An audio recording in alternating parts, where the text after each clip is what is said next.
తాకట్టులో ఉన్న బంగారాన్ని విడిపించి ఆ రోజు ఆన్లైన్ రేటుకే మేము కొంటాం. Sharma gold company. నమస్తే, వెల్కమ్ టు సుమన్ టీవీ. నేను మీ యామిని. ప్రస్తుతం మనతో ఉన్నారు ప్రముఖ ఆధ్యాత్మికవేత్త గురుస్వామి బ్రహ్మశ్రీ రాజన్ నంబూద్రి గారు ఉన్నారు. గురుగారితో మాట్లాడి మనకున్న సందేహాన్ని అడిగి తెలుసుకుందాం. నమస్కారం గురుగారు. నమస్కారం అమ్మా.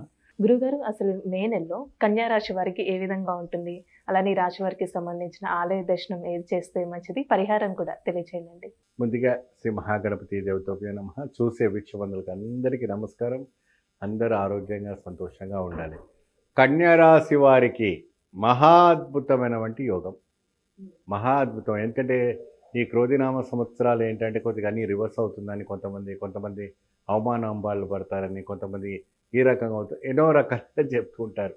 కానీ మన కేరళ రాడి శాస్త్రం ప్రకారంగా జరిగే వంటివి ఎలా ఉంటాయి అంటే డైరెక్ట్గా శాస్త్రం మనకి క్లారిటీగా ఉంటుంది. మీరు ఎటువంటి కూడా భయపడే విషయం ఉండదు. కన్యారాశి వాళ్ళకి చాలా అద్భుతమైనటువంటి ఫలితం రాబోతుంది. కన్యారాశి వారికి ఏంటంటే చాలా వరకు కూడాను ఆలోచన అధికంగా ఉంటుంది. రేపటి దృష్టి ఎలా చేద్దామని ఒక బాగా ఆలోచన వస్తుంటుంది ఫ్యూచర్ పరంగా. కాబట్టి అలాంటి వాళ్ళు ఏంటంటే ప్రత్యేకంగా అది విశేషమైనటువంటి ఒక కైంకర్యం, విశేషమైనటువంటి ఒక ఆలోచన, విశేషమైనటువంటి ఒక ఫలితం గురించి ఆలోచిస్తుంటారు. దేని కూడాను నేను ఓడిపోయాను కదా అని వెనుక అడుగు వేయలేనంటే ఒక ఆలోచన కన్యారాశి వాళ్ళు, స్త్రీలైనా పురుషులైనా బాగా ముందు అడుగు వేస్తారు. కాబట్టి మీరు కన్యారాశి వాళ్ళు ఏం చేస్తారంటే ప్రత్యేకంగా పుత్తిష్ట గణపతి ఒక మంత్రాన్ని జపిస్తూ ఉంటే సరిపోతుంది. ఆ మంత్రము మీకు కింద స్క్రోలింగ్ అయిన నెంబర్కి మీరు కాల్ చేస్తే నేను ఇవ్వటం జరుగుతుంది. ఆ ఒక మంత్రాన్ని జపిస్తే మీకు వ్యవహారిక పరంగా కావచ్చు, ఉద్యోగం పరంగా కావచ్చు, ఆరోగ్యం పరంగా కావచ్చు, లేని వ్యాపారం అభివృద్ధి కోసం కావలసినటువంటి వాళ్ళకి వివిధమైనటువంటి రంగాలు ఉన్న వరకు రకరకాలమైనటువంటి మంత్రాలు ఉంటాయి. ఆ మంత్రాలు కూడా నేను ఇవ్వటం అనేది జరుగుతుంది. చక్కగా డైరెక్ట్గా మీకు ఇస్తాను, మీరు వినండి. ఇంకోటి, ప్రత్యేకంగా వ్యవసాయ రంగంలో ఉన్నటువంటి రైతులకు ఎవరైతే ఉందో పెట్టుబడి పెట్టడానికి ఎక్కువ దిగుబడి రావాలంటే ఎండాకాలానికి సంబంధించినటువంటి ఏదైతే ఉందో అది మీరు పెడితే బాగుంటుంది. సీజన్ తగినట్టుగా మీరు పెట్టుకుంటే మహా అద్భుతమైనటువంటి ఫలితం రావడం జరుగుతుంది. విశేషమైన ఆచరణ అంటే ఏంటి? కైంకర్యాలు, మంచి కైంకర్యాలు ఏదైనా ఉన్నా చేసుకున్నా మంచి ఫలితం లభిస్తుంది. ముఖ్యంగా మీరు మంగళవారం రోజున, ఈ మే నెలలో వచ్చేటువంటి మంగళవారం రావుకాలంలో నిమ్మకాయ దీపారాధన చేసుకోండి. ఈ కన్యారాశి వాళ్ళు ప్రత్యేకంగా మీరు ఆలయ దర్శనం చేసుకోవాలి. మీరు ఆ సమస్య నుంచి బయటపడిపోవాలంటే మీరు నాగర్కోవిల్ అని మనకు కన్యాకుమారి దగ్గర ఉంటుంది.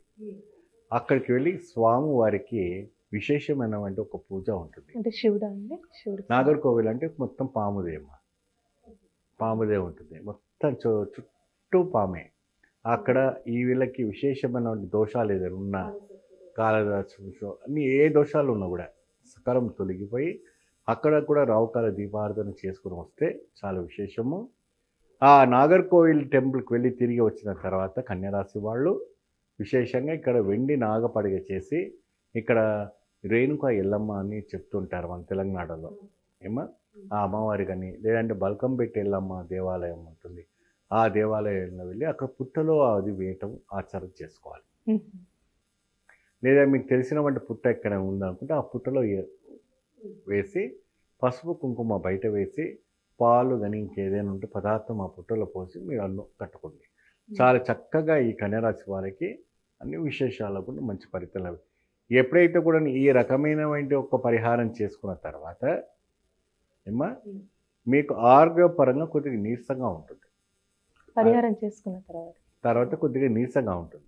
ఆ నీరసాన్ని తొలగించడం కొబ్బరి నీళ్ళు అలాంటివి తాగితే సరిపోతుంది. కాస్త జాగ్రత్త వహించామంటే ఖర్జూర పండు, ఎండి ఖర్జూర ఉంటుంది కదమ్మా, చక్కగా ఒక పటిక బెల్లం వేసి మీరు రాత్రంతా నానబెట్టినామంటే ఆ ఒక ఎండిపోయిన ఖర్జూర నీళ్ళు ఉదయాన్నే ఫ్రెష్ అప్ అయిపోయిన తర్వాత ఆ పటిక బెల్లం నానిపోయి ఉంటుంది. అందులో ఖర్జూర పండు కూడా మెత్తగా ఉండి ఆ నీళ్ళు జిగురు ఉంటుంది కాబట్టి అది తాగిన తర్వాత మీకు ఆరోగ్యం సహకరిస్తుంది. ఆ తర్వాత 11, 12 మధ్యలో చక్కటి మీరు ఎర్రటి ఒక కొబ్బరి బొండ తీసి మంచిగా తాగారంటే ఆ ఒక నీరసంగా ఏడుపు ఆరోగ్యంకు బాగా కుదురుపడుతుంది. సాయంత్రానికి కూడాను కాస్త మధ్యాహ్నానికి మీరు నానబెట్టుకున్నామంటే ఏదైనా వడపప్పు ఉంటే 6 తర్వాత వడపప్పుని కాస్త ఉప్పు వేసి ఏదైనా సల్విడికి సంబంధించిన వంట అంటే పచ్చిమిర్చి లాంటివి ఏదైనా పెట్టేసి అది కూడా స్వీకరిస్తే కూడా ఒంటికి చాలా మంచిది. ఈ రకంగా కన్యారాశి వాళ్ళు పాటిస్తే చాలా బాగుంటుంది. మీరు ఈ ఆలయానికి నాగర్కోవిల్కి వెళ్ళి వచ్చి తిరిగి వచ్చిన తర్వాత ఈ నాగంపాముని మీరు దానం చేస్తే మంచి ఫలితం లభిస్తుంది. చాలా చక్కగా తెలియజేశారండి కన్యారాశి వారికి సంబంధించి. ధన్యవాదాలు. చూసారు కదండి, అంటే కేరళ శాస్త్రం ప్రకారం గురుగారు మాటలు మనకి తెలియజేశారు కాబట్టి మీరు కూడా మీ జాతకానికి సంబంధించి కానీ మీ ఇంటి వ్యాపార వాస్తుకు సంబంధించి ఎలాంటి విషయాలైనా మీరు తెలుసుకోవాలనుకుంటే స్క్రీన్ మీద కనిపిస్తున్న నెంబర్కి కాల్ చేసి గురుగారిని సంప్రదించవచ్చు. ఇలాంటి విశేషమైన అంశాలతో మళ్ళీ మీ ముందుంటాను. ధన్యవాదాలు.